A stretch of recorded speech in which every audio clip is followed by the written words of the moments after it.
युद्धक विमानों, रक्षा उपकरणों एवं तकनीक को प्रदर्शित करने वाली एशिया की सबसे बड़ी रक्षा प्रदर्शनी एरो इंडिया के उद्घाटन ने एक बार फिर यह इंगित किया कि भारत रक्षा क्षेत्र में भी एक बड़ी ताकत बन रहा है।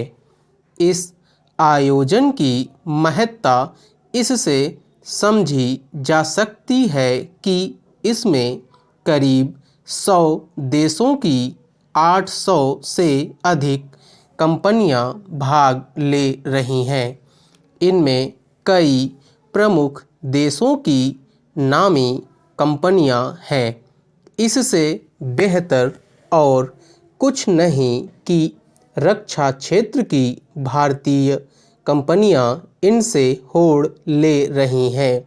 यह होड़ भारत की बढ़ती सामर्थ्य को ही रेखांकित करती है।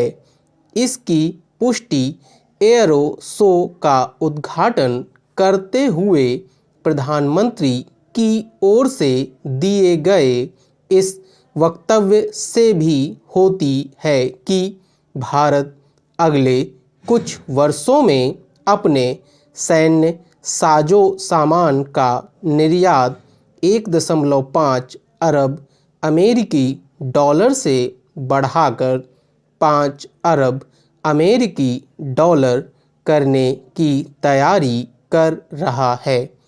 इस समय भारत लगभग 75 देशों को अपनी रक्षा सामग्री का निर्यात कर रहा है।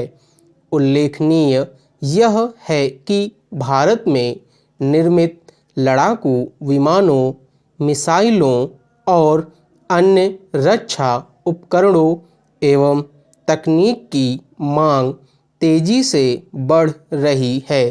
यह रक्षा सामग्री के निर्माण में निजी कंपनियों की भागीदारी के चलते ही संभव हो सका है। अच्छा हो कि यह समझा जाए कि अन्य क्षेत्रों की तरह रक्षा क्षेत्र में भी निजी कंपनियों की भागीदारी कितनी आवश्यक है। भारत को उन्नत रक्षा सामग्री के निर्माण के लिए और अधिक ऊंचे लक्ष्य रखने चाहिए ताकि उसका निर्यात करके अधिकाधिक विदेशी मुद्रा का अर्जन किया जा सके। इसी के साथ भारत की कोशिश यह भी होनी चाहिए कि आयातित युद्धक सामग्री पर निर्भरता कम से कम हो सके। एक वास्तविक महाशक्ति बनने के लिए यह आवश्यक ही नहीं, अनिवार्य है कि भारत अपनी ज़रूरत की अधिकाधिक युद्धक सामग्री स्वयं निर्मित करे। भारत को एक साथ 2 मोर्चों पर काम करने की आवश्यकता है। एक तो परंपरागत हथियारों के निर्माण में उसे और अधिक सक्षम होना होगा और दूसरे आधुनिक तकनीक से लैस युद्धक सामग्री तैयार करने में भी महारत हासिल करनी होगी। यह इसलिए आवश्यक है क्योंकि भविष्य के युद्ध परंपरागत हथियारों से कम आधुनिक तकनीक आधारित उपकरणों से अधिक लड़े जाएंगे।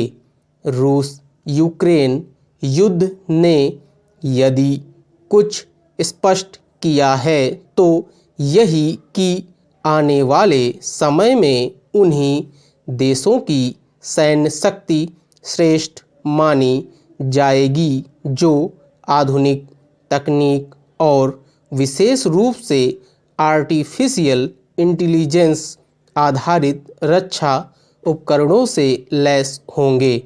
भारत के पास कुछ ऐसे भी आधुनिक उपकरण होने चाहिए जैसे किसी और के पास ना हों। स्पष्ट है कि रक्षा उपकरण और तकनीक विकसित कर रही भारतीय कंपनियों को शोध एवं अनुसंधान के क्षेत्र में विशेष काम करना होगा। जैसी उन्नत युद्धक सामग्री अमेरिका एवं इजराइल की रक्षा कंपनियां बना रही हैं, वैसी ही भारतीय कंपनियों को भी बनानी होगी और उनकी गुणवत्ता के मामले में उदाहरण पेश करना होगा। विराम।